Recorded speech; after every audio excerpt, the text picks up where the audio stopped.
Well, in this first episode, the angry eyebrows, we have Awful Alvin. He's going to be the new villain, and he's an evil genius that basically his biggest goal is to take over Bumbleberg and then the world. For our second episode, we're going to introduce another couple of villains: the alchemist, who has chemical-based powers, and he's kind of a chemist gone bad, and then his mom, Mother Pearl. She doesn't have powers as much as she's really kind of she's the super genius behind the alchemist. She actually comes up with the plans, and the alchemist then follows them through. Even though the alchemist thinks he's the boss, really she is. She's kind of the mom behind the boss. She always calls him Cubby, which he hates. My background is I love comic books. I've always collected comic books all my life, so it was a blast designing the superhero class. The superhero class is actually based on an idea that Phil Vischer came up with. He said, "Oh, wouldn't it be neat if..."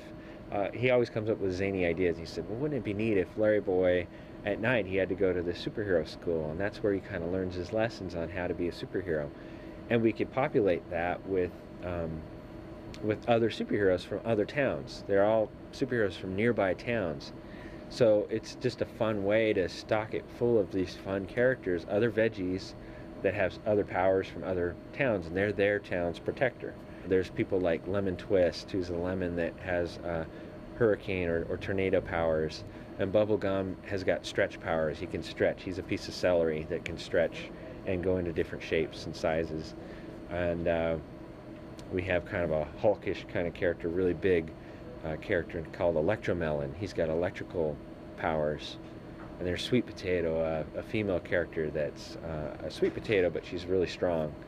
And then there's the Scarlet Tomato is another one, and he's a tomato that has laser power off his hat, and really doesn't do a whole lot much. Other than that, he can kind of fly a little bit.